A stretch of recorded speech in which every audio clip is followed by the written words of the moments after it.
Ya, pemirsa, jika tadi kami sudah berbincang dengan pengamat sepak bola Akmal Marhali soal perjalanan timnas Indonesia masih sangat panjang. Kini kita juga akan mendengarkan bagaimana kiat timnas untuk menghadapi pertandingan berikutnya dan membenahi berbagai kekurangannya. Kita akan membahas lebih dalam, pemirsa, dengan narasumber sudah terhubung melalui sambungan Zoom.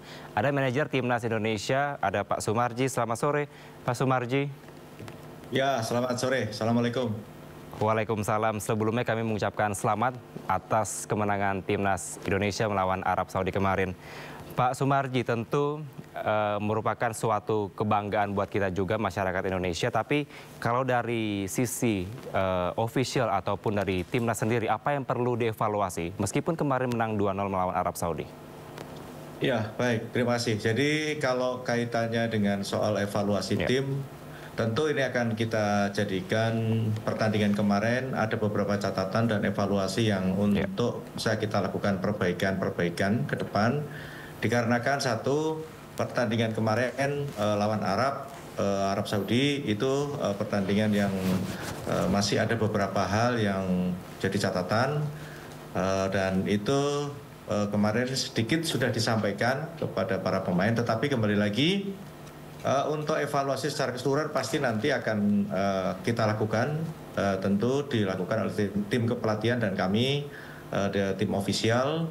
Dan nanti ketika bulan Maret para pemain datang, pertama yang akan kita lakukan adalah evaluasi dari apa yang sudah dilakukan para pemain, baik dari semua sisi yang sudah para pemain lakukan, dan tentu baik pemain line up maupun cadangan, semuanya ada catatan-catatan secara detail yang sudah dicatat oleh tim kepelatihan.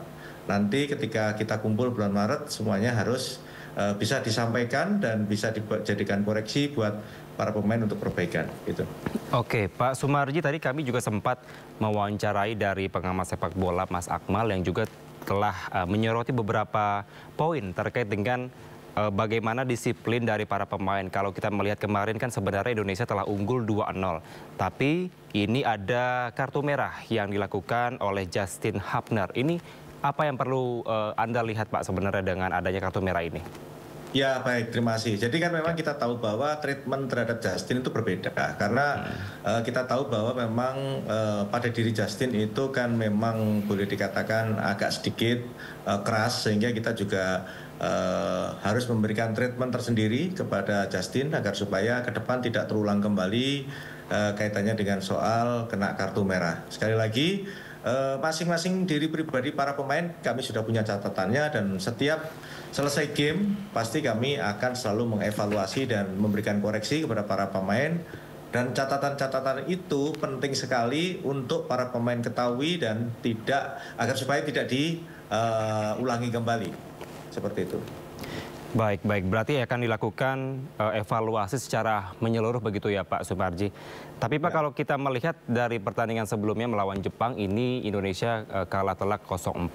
Dan juga ada statement dari Ketua Umum PSSI Erick Thohir yang menyatakan bahwa memang akan melakukan evaluasi secara besar-besaran di seluruh baik pemain dan juga pelatih begitu. Apakah memang ini merupakan salah satu motivasikah atau memang semacam pemicu agar kemarin pada saat melawan Arab Saudi dapat memberikan yang terbaik, atau sebenarnya seperti apa, Pak, kalau Anda melihatnya? Baik, terima kasih. Jadi begini, yang pertama sebenarnya evaluasi itu tidak dilakukan ketika kita kalah melawan Jepang. Tetapi lebih kepada kita kalah melawan Cina. Kita tahu bahwa kalau kita lawan China itu mestinya harusnya bisa melakukan sesuatu yang tentu bisa membahagiakan dan membanggakan bangsa dan negara kita. Artinya dari sisi kualitas, dari statistik pun kita masih bisa bersaing dan kita harusnya bisa mendapatkan poin. Tetapi kan ketika kita lawan Cina kan hasilnya kita kalah. Terus yang kedua, ketika kita lawan Jepang, kita semua sudah tahu bahwa Jepang itu adalah tim terkuat di grup ini dan belum pernah terkalahkan sama sekali, dan sampai dengan saat ini memuncaki klasemen dengan perbedaan yang cukup jauh. Artinya ketika kita melawan Jepang, kita sebenarnya sudah tahu bakal ada sesuatu hal yang memang kita akan mengalami hal negatif. Kekalahan itu sudah pasti, karena memang kita semua tahu, dan coach sendiri juga sudah mengatakan kepada para pemain agar supaya tidak terlalu tertekan kaitannya dengan kita menghadapi Jepang. Tapi begini, Kaitannya dengan evaluasi secara keseluruhan, apa yang disampaikan oleh Ketua Umum terhadap tim kepelatihan, pemain, itu adalah salah satu strategi kita, strategi PSSI agar supaya seluruh tim secara keseluruhan, baik itu pelatih, baik itu official, baik itu pemain, semua mau koreksi diri dan berbenah diri. Artinya apa? Artinya ketika kita dalam situasi yang tertekan, kita dalam situasi yang sulit, maka kita harus bangkit. Nah, itu salah satu yang dilakukan Ketua Umum adalah memberikan motivasi kepada kita semuanya agar lebih baik. Tetapi ketika kemarin kita, ya sekali lagi, ketika kemarin kita tidak ada perubahan, tentu akan jadi evaluasi besar-besaran, betul. Artinya bisa terjadi sesuatu hal yang tidak kita inginkan. Itulah yang kita jaga. Saya sebagai manajer di tim harus bisa meramu itu semuanya dan menjadikan itu semuanya semangat baru.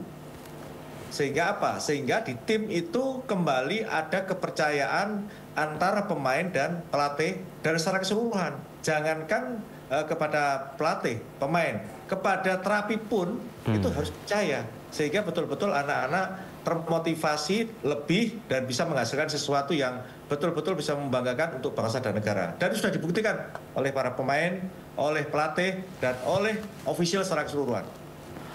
Oke, baik. Pak Sumarji, ini juga selanjutnya ada anggapan yang menyampaikan bahwa kemarin kalau kita membandingkan dengan melawan Jepang begitu, ini banyak atau mayoritas dari pemain naturalisasi. Kemudian kemarin melawan Arab Saudi ada tim atau pemain yang memang merupakan warga Indonesia asli.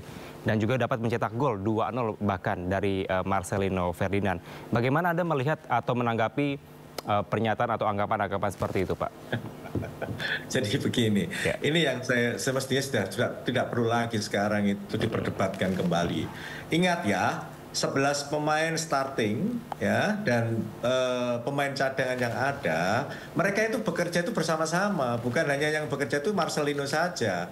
Yang bekerja itu mereka bekerja bersama-sama dan mereka semua seperti tadi yang saya sampaikan, ingin ada perubahan ketika home melawan tim yang memang diyakini bahwa itu bisa kita menang gitu. Sehingga yang dilakukan oleh para pemain secara keseluruhan itu koreksi diri dan saling berbicara dari hati ke hati.